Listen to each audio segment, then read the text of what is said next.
for sure, you'll always know where a battle was.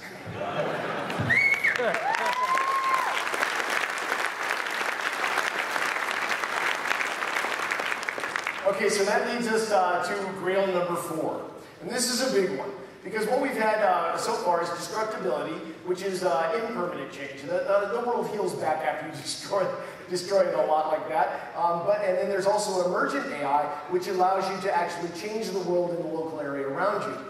But most MMOs, most virtual worlds that have ever been created, are generally very static. They never change over time, except for the occasional expansion pack, which might change a thing here or there. What we're doing is we're going to embrace a concept that we call permanent change. And the way that we're doing that is through a mechanism that we call rallying calls. And rallying calls are this really cool way to set up a story that takes a long time for players to work through, but constantly and permanently changes the world as you go through it. The easiest way for me to describe that is through an example. So we'll start with what we call the raising of Halas. So the Combine Accord sends you out here to go out and set up the city of Halas. And of course that starts out as a little tent city. And nobody knows what's in the area, so there's all kinds of little dynamic quest opportunities that appear. Just so you understand what a rallying call is, I think everybody here knows what a public quest is. All right. So with a rallying call, it's kind of like a public quest. It is different, but it's kind of like a public quest, where every single person in the game is on that rallying call together at the same time. And it's going to take 2, maybe 3 months of real time for it to be accomplished. But the trick is, you don't know where the stages are. You don't know what events will trigger the story to move forward, and it's different on every server. You'll progress it a lot differently, and we'll show you that as it goes through. So when the Combine Accord tells you to go out here and establish that tent city, now you can ignore what they said and just explore out on your own. That's always an option. You can go do anything you want to. But if you want to participate in the rallying call, then you want to go to that tent city and start finding the little ways that you can participate in it. One of the ways that you might be able to do that is by more of a crafting sort of thing, by gathering resources, helping to build a palisade log wall around the city, so on and so forth. You might also get together with your friends and form a group and strike out into the woods to find out what's out there and possibly pacify any dangers that you find. And that's where the fun begins. Because you don't exactly know why the next stage might trigger. It might be because you got the log walls up, or it might be because you pacified the goblins in the woods too greatly. Whatever it is, you trigger the next stage of the rallying call, and what might happen then is that the goblins start showing up and burning your outlying villages. Now that creates a whole new set of dynamic quest opportunities. You can help to repair the buildings, you can help to defend them against the goblins, you can try to find out where the goblins are coming from and pacify them out there. In addition, you might, the townspeople might actually create a quarry because they want to build stone walls now that the goblins are burning stuff. So as the villagers dig down into the ground, they're going to uncover some of those tiers of depth I talked to you about, and things might start coming out of the tunnels. So then there's more quest opportunities, defending the quarry workers, exploring those tunnels, etc. Additionally, you might want to help build those stone walls and make that permanent change that I was talking about. Eventually, you're going to wreck those stone walls and make a really great keep, or pacify the woods too much, and eventually you're going to really tick off that Goblin King. And he's going to go off and make some allies with the gnolls and the orcs, and they're going to come back with a big siege army. And when that siege army is sitting there, this is what we call, this as an example, is the final stage of that rallying call, is the siege of Halas. Now, there's all kinds of new quest opportunities, of course, stopping the catapults, fighting against the things, defending the walls, perhaps combating against espionage or preventing sappers from undermining your walls, so on and so forth. And then, of course, we have some randomness that comes in because the quarries got abandoned. Now the monsters might be freely coming out and not only messing with you, but also messing with the gnolls and orcs and goblins. So all of those things continue until eventually the players do enough damage to that siege army that they break its back and it retreats. Now that's the end of that rallying call. And what would happen at that point is we would roll out a new rallying call somewhere else in the world. And it's not always somewhere else in the world. It might be here again. We might destroy the city that you just helped build. all kinds of things can be happening on a regular basis. And the really cool thing about this is that after launch, a couple of years down the line, when one of your friends says, hey man, what was it like back at launch? You're going to say, oh my God, Lost didn't even exist back then. That was before the Dragon Army attack. That was before the Civil War. You know, you'll have all these unique stories. And as the world progresses, it will constantly change. You'll be constantly finding new experiences. And in fact, it's almost impossible to create your same gameplay experiences if you roll up a new alt. Because honestly, not only do you have to make exactly the same decisions to even have a chance at that, because remember, the world's remembering everything that you've done, but the world has changed underneath you. So you're going to need to constantly explore and find out about this world as you move through it. Right?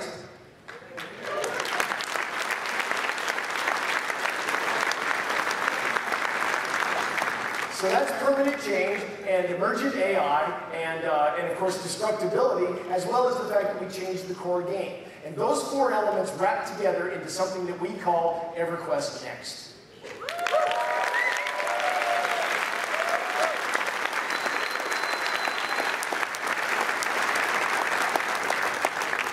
And to be honest, that's enough, but that's not all.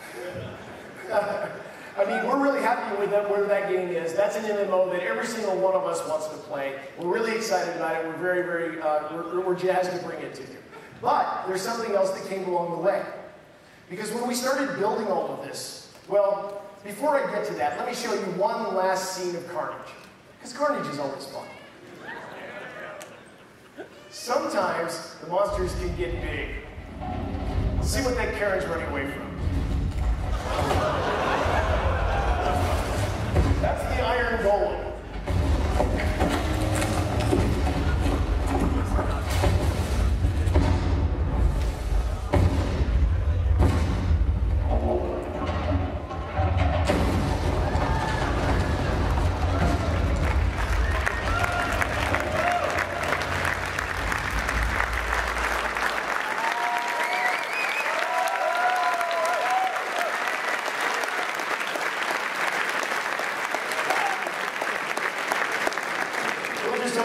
Was hiding in the basement. So anyway, like I said, we're really excited about that game. But as we built it, we had to build all kinds of special tools that allowed us to make something special. And by the way, that's Furiona in the game. As we started to build something special, we needed to assemble tools that none of us had ever used before because they had never existed before. If you're going to build an entire MMO out of voxels, you have to make some pretty cool tools. So we did that. We started putting them together, and one of the things that came up that was really cool was, well, all the devs started spending all their weekends and their nights and stuff like that one-upping each other, trying to build something that was really cool, because the tools were that good. And it didn't take us long before we realized that what we really wanted to do was give you guys the same tools that we had so that you could help us build EverQuest Next.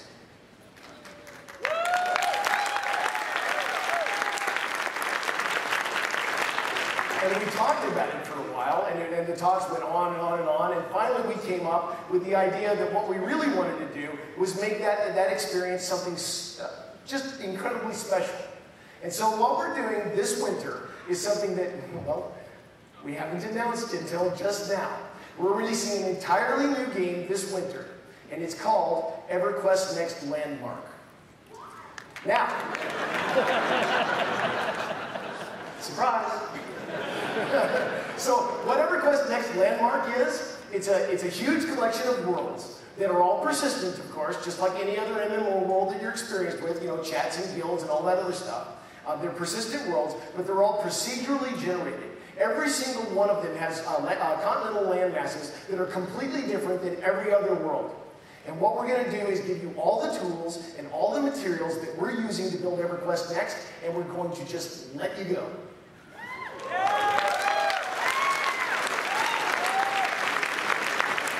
You can literally build anything you want to, as long as customer service allows it.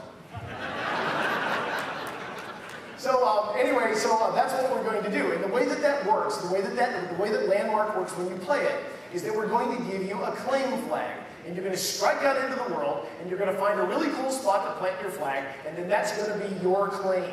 and you can build anything on it that you want to.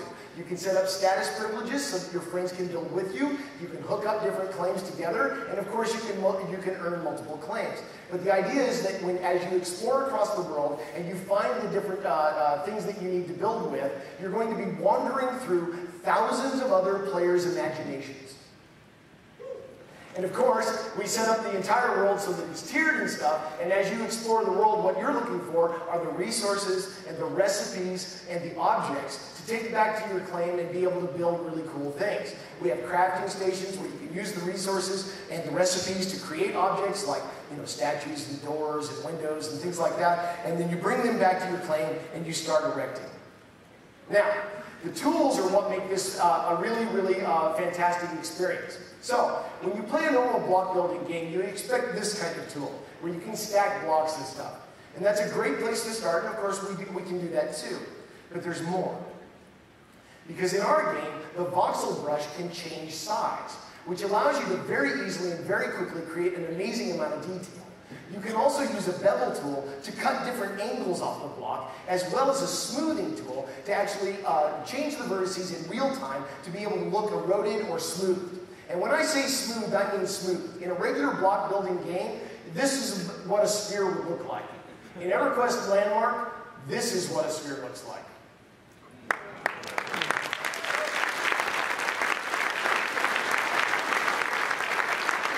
Now I want you to think back. Everything that you've seen in the game so far is made of voxels. The image didn't change. There we go. Everything that you're seeing in the game so far is made of voxels. And so that scene right there is entirely made out of very, very small blocks. And everything that you've seen so far is also made out of those same voxels. So what we can create, you can absolutely create. And I'm telling you, it's actually a fun experience. Now, this is a time lapse of actually building. It represents about 22 minutes of real time. And as you can see, maybe they stack blocks to start with, but with those tools, it's really easy to make things look eroded and smoothed off, and it's very, very simple to use.